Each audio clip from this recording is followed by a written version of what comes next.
You're listening to Rabbi Aryeh Wolbe, Director of Torch, the Torah Outreach Resource Center of Houston. This is the Jewish Inspiration Podcast. Welcome back. We're going to do a short and sweet segment on Shabbos Parshas Shekalim. This week is the first of the 4 special Parshas that we add to the weekly Torah portion.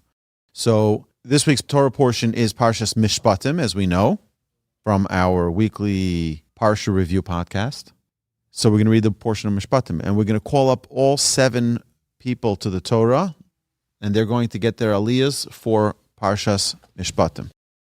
But then we're going to take out a second Sefer Torah, and from that second Sefer Torah, we're going to read from Exodus chapter 30, verse 11 to verse 16, and these 5 verses are going to be about the machzis shekel, about the half shekel. And that's why the name of this Shabbos became Shabbos Shekalim, for the portion of the Shekalim that we read. So what's the history of this and what's going on? It's always the Shabbos prior to the month of Adar. So let's get some history here. First is, what was the shekel? The shekel was given by every person. A half shekel was given by every person as part of the census. So we're not allowed to count Jewish people.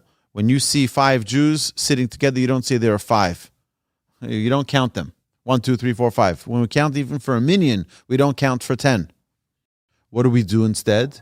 Instead, what we do is we can count heads.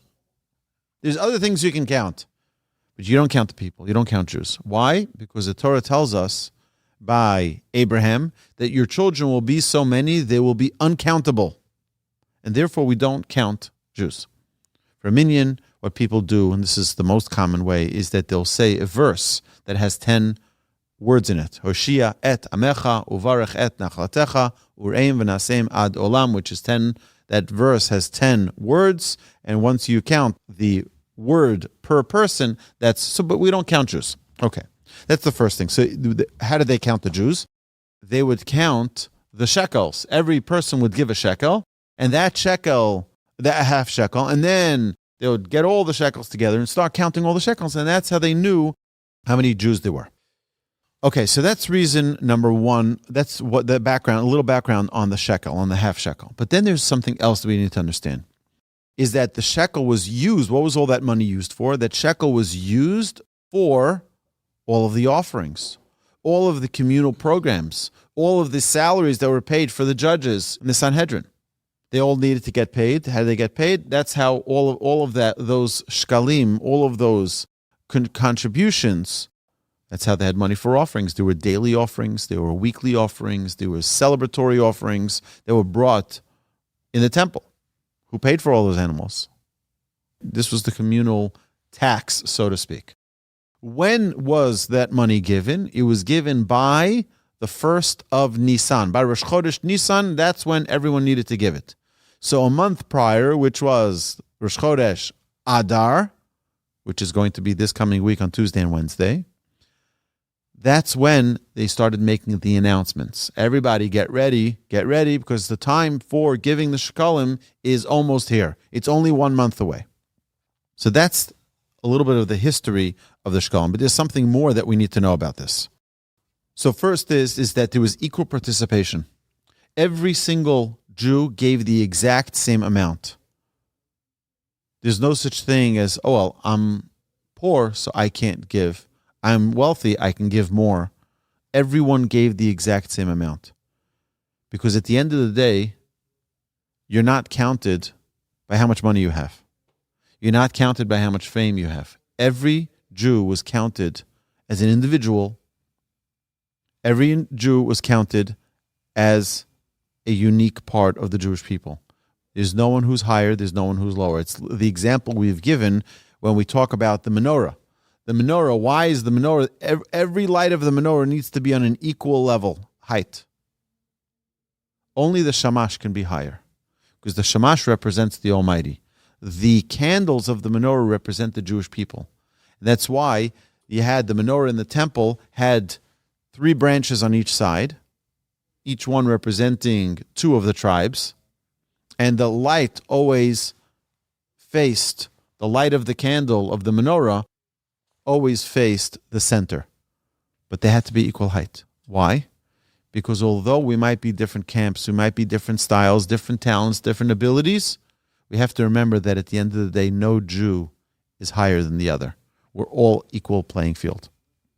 And while one might be more righteous, one might be more religious, one might be more talented, more gifted, it doesn't make you a better. It makes you more obligated. And what we see here with the half shekel is that everyone was counted exactly the same way. The verse also, so the verses that we talk about when we talk about the Shekalim also talks about atonement that is achieved by participation in the half shekel. A solitary human being can very rarely survive divine scrutiny. What person is free of sin and shortcomings? Nobody. We all have issues. We've all had things that we've done that perhaps weren't on the up and up. But when the nation comes together, it ascends to the higher plane. That's when we get to the highest level, is when we're able to be united as one. And here, the half shekel was done united. Everybody was part of this half shekel. It was a low enough amount that every single person can participate. And therefore, it was also a sign of atonement. Now, where does this shekel come from? The shekel also comes from an atonement that the Jewish people needed for the sin of the golden calf, where they needed to show that they weren't going to be self-indulgent anymore. They weren't going to run after their own temptations, their own desires, but rather they were going to be willing to let go for the Almighty. Now, we all know, we talked about this, the importance of being part of a bigger group. A minyan. You want to pray for something? You can pray yourself, and you should pray yourself. But there's a higher level when you do it together with a quorum of people. When you do it together with more people, the more people you have, the greater the impact, the greater the influence, the greater the possibility that you'll be answered. And therefore, we go out of our way to do something that is in unison, together, everybody together. That's why we pray with a minyan. We want to do it together with everyone. You have a much greater likelihood of overcoming challenge and receiving the proper atonement when you do it together with everyone else. That's point number one.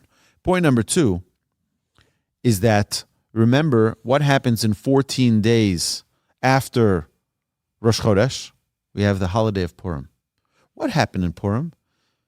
What happened in Purim was that Haman goes to Achashverosh, the king, and he says, here's all of this money. He gives thousands and thousands of gold and silver coins. He says, take these coins.